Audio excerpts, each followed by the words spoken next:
Ek groet jou in die wonderlike naam van Jesus ons Here. Ek eer die Here vir hierdie platform en dat ek met jou kan gesels oor die reis waarop die Here my gesit het om sy volk toe te rus.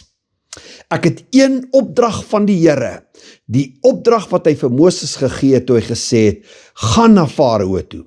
En dan sê jy vir Farao, die Here sê, laat my volk gaan, dat hulle my in vryheid kan dien. Dis waar ek is. En kom ek gee jou net weer 'n bietjie agtergrond oor hoe ek hier gekom het. Toe ek op 'n laagtepunt in my bediening was en in die stof gaan lê het en gesê het, Here, ek quit, het ek ervaar dat die Here langs my in die stof kom lê en sê, jy kan maar quit op my, maar ek quit nie op jou nie. Ek gaan jou hier optel en ek gaan jou toerus. En die Here het my op 'n reis gevat van hoe werk effektiewe gebed. En jy moet nou onthou, ek het Pinkster groot geword en ek het nog nooit vir 'n aardse baas gewerk nie. Ek is 45 jaar in die voltydse bediening. En die Here sê, ek sal jou leer bid. Dit is nogal 'n mind-blowing revelation.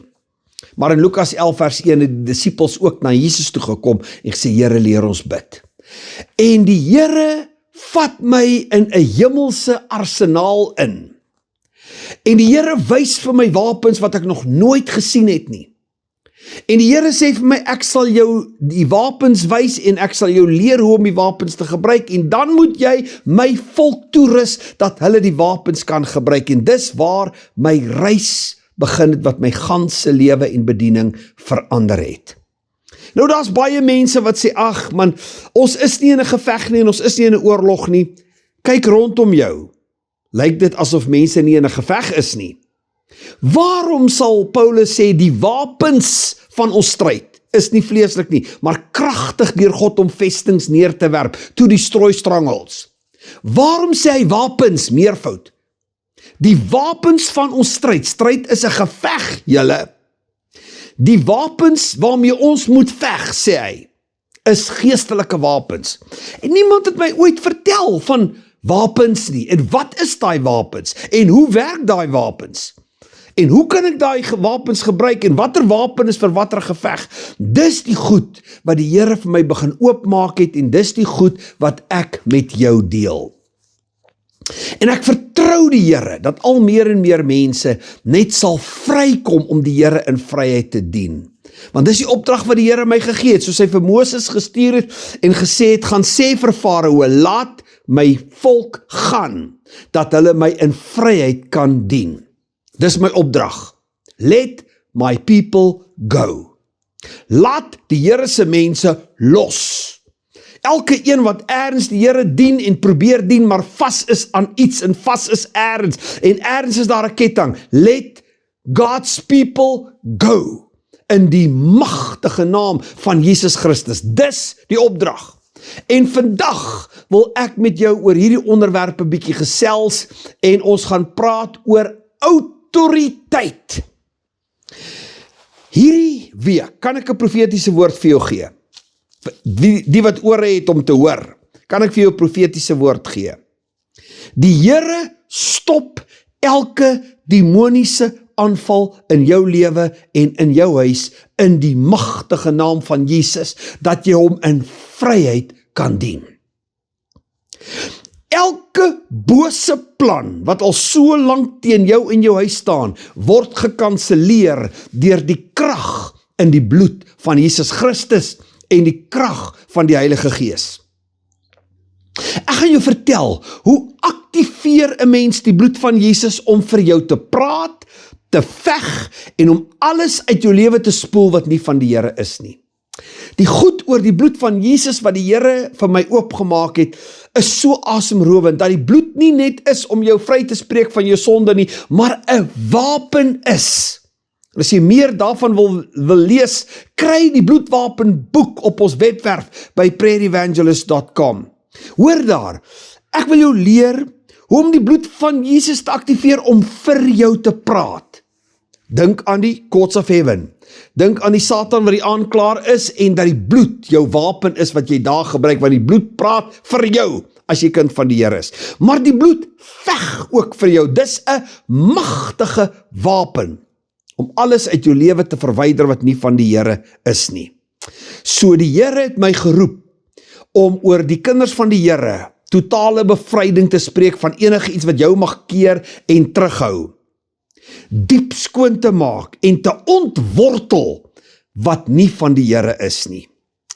So, kan ek 'n bietjie met jou gesels oor 'n belangrike skrif in Markus 16 vers 17.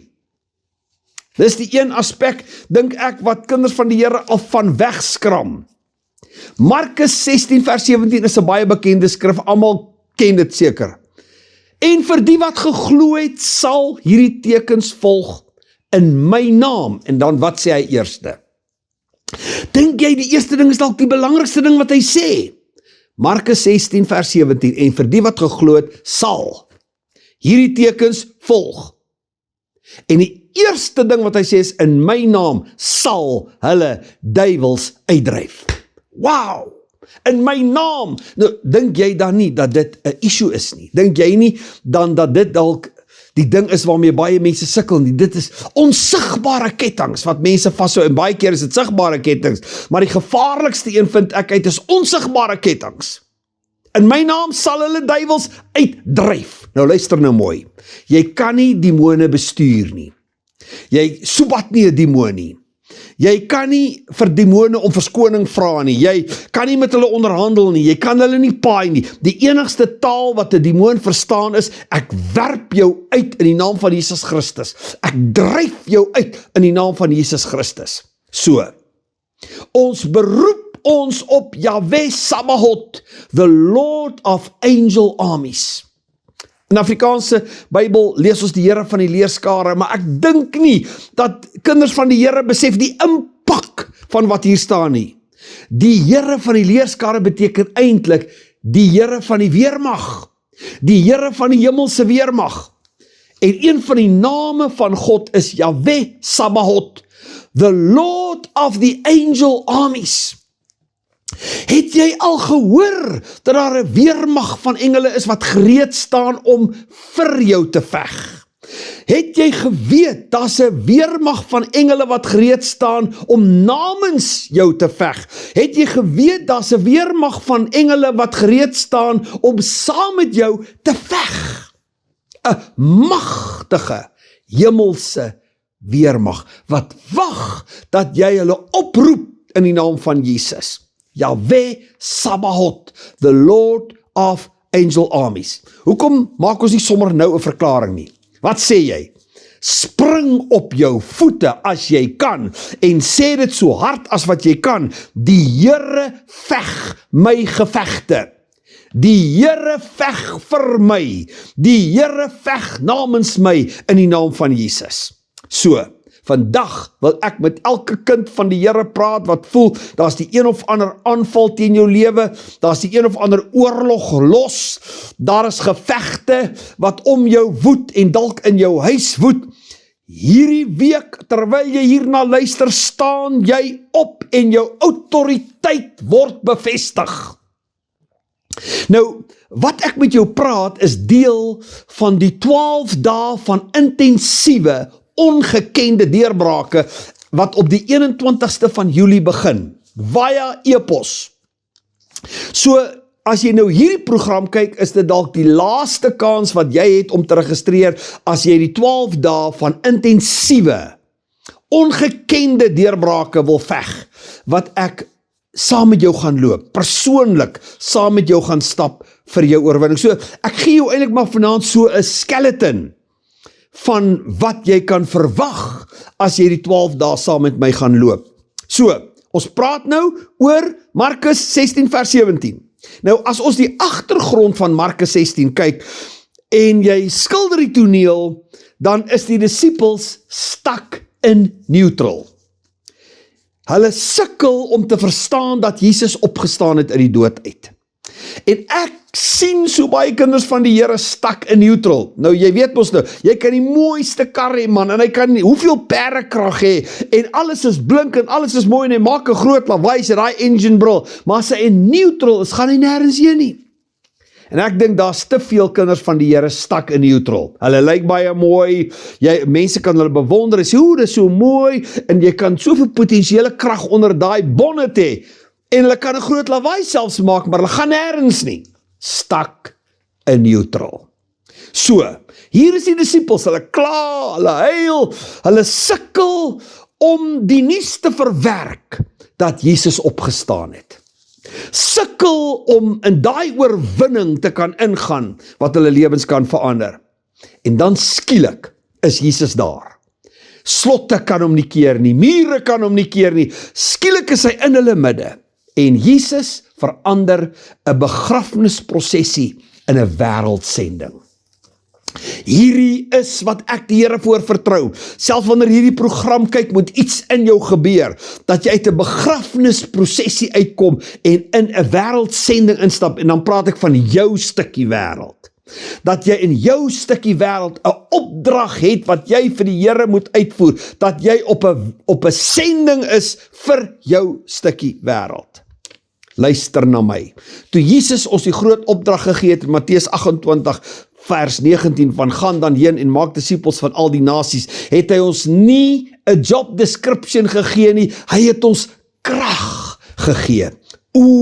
Die krag van die Heilige Gees. En in Markus 16 vers 17 sê Jesus iets wat elke slapende gelowige moet wakker skud. Jy hoef nie kettinge te aanvaar nie. Jy hoef nie daai goed waarmee die vyand jou bombardeer te aanvaar nie. Nou, luister mooi. Kan ek weer sê, Markus 16 vers 17, en vir die wat geglo het, sal hierdie tekens volg. Nie, jy sal tekens volg nie. Tekens sal jou volg. En ek sien ook te veel kinders van die Here wat agter tekens aanhardloop. Hierdie een het weer daai gedoen en daai, nou hol ek agter die teken aan en ek soek 'n teken. Nee. As jy kind van die Here is, soek jy nie 'n teken nie, die teken soek jou. Dis waarmee ons besig is. Wat beteken dit om 'n lewe te leef waar die bonatuurlike backing van die Here jou inhaal, omdat jy aktief beweeg in sy naam? Kan ek dit weer sê? Wat dink jy sal dit beteken en hoe sal 'n lewe lyk waar die bonatuurlike backing van die Here jou inhaal, omdat jy aktief beweeg in sy naam? En vir die wat geglo het, sal hierdie tekens volg. Die Griekse woord vir volg daar beteken baie naby. Ek wil amper sê in my taal, ingehak by jou. Sal tekens ingehak wees by jou, waar jy gaan, is tekens en wonders ingehak by jou. En ek sien dit gebeur, julle. Oral sien ek dit gebeur.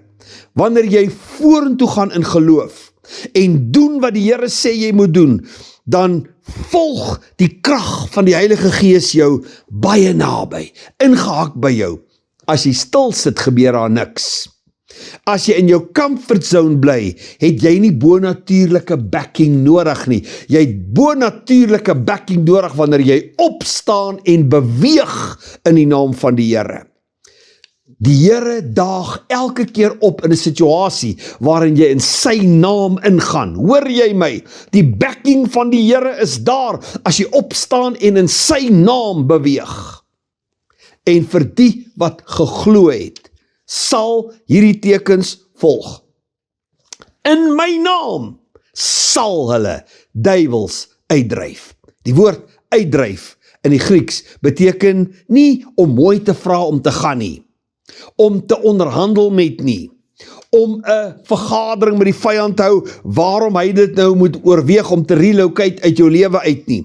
Die Griekse woord beteken gooi uit met geweld, dryf uit met krag. En die Griekse woord is eintlik ekballo en dit beteken voetsek uit my lewe uit in die naam van Jesus. Ekballo. Dryf uit met autoriteit. Dis dieselfde woord wat Jesus gebruik het toe hy die geldwisselaars uit die tempel uit verdryf het. Hy het nie vir daai geldwisselaars in die tempel 'n brief geskryf en beswaar gemaak nie. Hy het nie 'n komitee gevorm en gesê, kom ons ondersoek hierdie saak nie. Hy vleg 'n sambok. en hy keer hulle tafels om en hy dryf hulle uit daai tempelvoorhof uit met 'n sambok. Dis nie die Jesus wat ek baie keer hoor, wat mense oor praat nie. Stel jou dit voor, kan jy daai prentjie sien? En dan sê Jesus hoekom hy dit doen. Hoekom hy op daai oomblik gewelddadig optree. Hy sê, want my huis moet 'n huis van gebed genoem word. En julle het dit 'n rowerspilonk gemaak. Dis hoekom ek jou amper nou forceer met gebedsmesiele.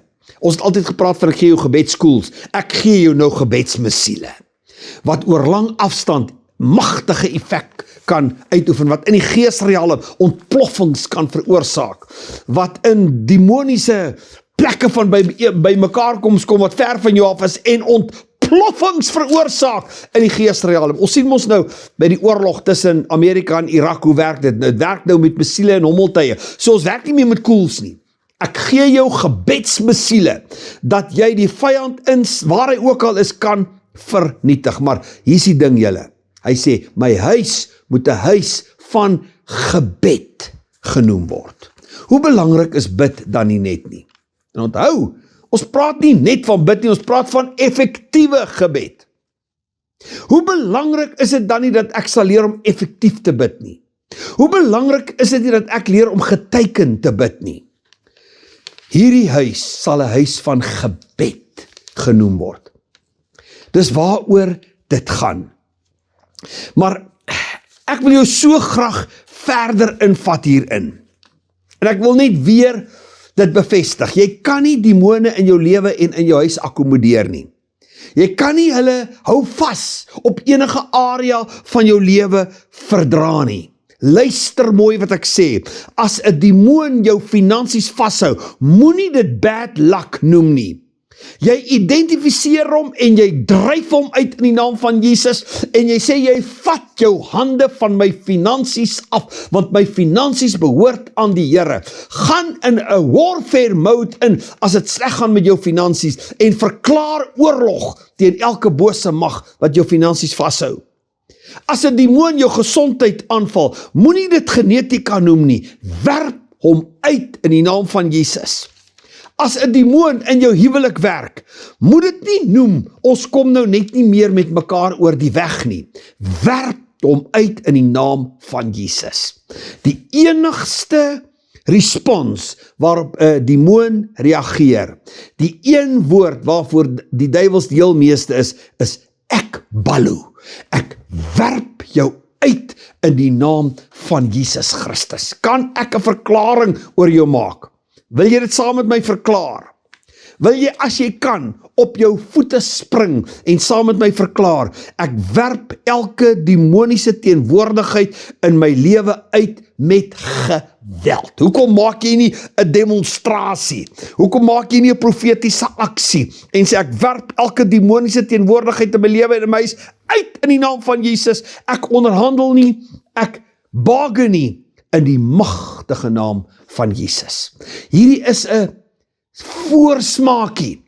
Ek gee jou 'n pre-taste van wat in die 12 dae gaan gebeur. In die eerste week van die 12 dae, jy kry gebede om te bid in die oggend by 6:00 vir Command the Day. Jy gaan 20 uitgebreide gebede gekry daarvoor kry. Jy gaan 20 gebede kry om in middernag te bid. En jy gaan 'n verklaring kry om elke dag te maak. En jy gaan lering kry oor elke dag. En jy gaan 'n profetiese aksie kry om te demonstreer. Daar's 'n beweging van die Here aan die gang. En dit beteken daar's nie die een of ander Superman wat dit doen nie. Een of ander Superman staan op en dryf duiwels uit en maak siekes gesond en maak mense vry nie. Hierdie beweging van die Here werk nie so nie. Ek gee jou die mesiele. Jy gaan dit na jou huis toe vat en launch dit. Hoor jy? Jy doen dit. En die wat daai mesiele vat en by hulle huis gaan afvuur, beleef bo-natuurlike wonderwerke en deurbrake wat my verstom. En dan kry jy profetiese aksie om dit te seël. 'n Profetiese aksie demonstreer in die natuurlike realm, wat jy glo in die geesrealm reeds gebeur het. So ek gee jou 'n profetiese aksie by elkeen van daai dae. Die eerste week gaan oor, kom ons posisioneer. Soek eers die koninkryk van God. Daai gaan die eerste week se hantering wees. In die tweede week gaan ons hierdie ekballo ding doen. Ek werp jou uit in die naam van Jesus. En ons gaan terugstuur na die sender toe.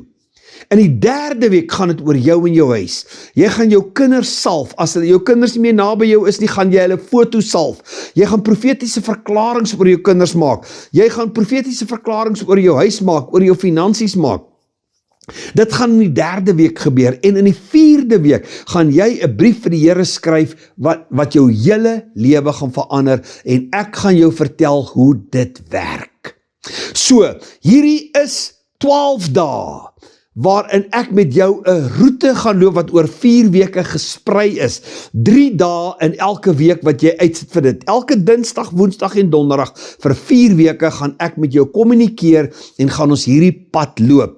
Nou, as jy hierdie wil doen, stuur vir my dringend 'n e-pos met die woorde 12 weke na arendegebed@gmail.com en ek vertel jou hoe jy kan registreer daarvoor. Jy stuur 'n e-pos na arendegebed@gmail.com met 12 gebede, en dan gee ek vir jou 'n bietjie meer inligting en 'n registrasievorm as jy hierdie 12 weke saam met my wil loop. Daar is asemrowende goed besig om te gebeur. Die Here is besig om lewensgevaarlike siektes gesond te maak. Laasweek getuige vrou, 8 maande gelede is sy gediagnoseer met aggressiewe kanker. En nadat ons gebid het, saam gebid het en nagmaal gebruik het, en verklaar het die krag van die Heilige Gees, en die bloed van Jesus maak jou gesond, het sy deur die proses gegaan, en sy deur die behandeling gegaan. Hulle kon nie vir haar 'n mastektomie doen nie, want dit was te gevaarlik en al te ver, so sy is eers deur hierdie kursus van chemoterapie, maar in hierdie hele proses van behandeling, het hulle net vasgestaan, die Here maak my gesond. Hulle het net verklaringe gemaak, die Here maak my gesond, en haar man het soos die weduwee waarvan die Bybel gepraat het, wat na die regter toe gegaan het. Hy het net voor die troon van die Here gaan staan, en het met autoriteit gaan staan, op grond van die bloed van Jesus, en hy het nie nee vir 'n antwoord gevat nie. Hy het net nie nee vir 'n antwoord gevat nie. Wel, die proses is nou afgehandel, hulle 10 van haar kliere getoets, uitgehaal en getoets, alles is skoon, en toe hulle die kanker uit haar bors uithaal, toe by die mastektomie toe sê hulle, al die kankerselle in daai kanker was klaar dood. Daar was nie een lewendige een meer oor nie. Daar's bonatuurlike finansiële wonderwerke om te gebeur. Mense kom vry van kettinge wat hulle nie eers geweet het hulle het nie. 'n Meisie wat op die punt was om selfmoord te pleeg, daar het sy hierdie goed gehoor, het een aand gaan sit, en die duiwel het gesê, vanaand maak ek jou dood, en sy het haar bottelpille een dag gesit, en die Bybel daar gesit, en gesê, kom ons kyk wie is die sterkste, en die Here breek haar kettinge daai nag, en hy maak haar vry. Hierdie is jou seisoen van beantwoorde gebed. Hierdie is die seisoen waarin jy met autoriteit gaan opstaan en jou erfporsie in besit neem. Ek kan nie wag om van jou te hoor nie. Dis altyd 'n voorreg om saam met jou te wees. Die Here seën jou.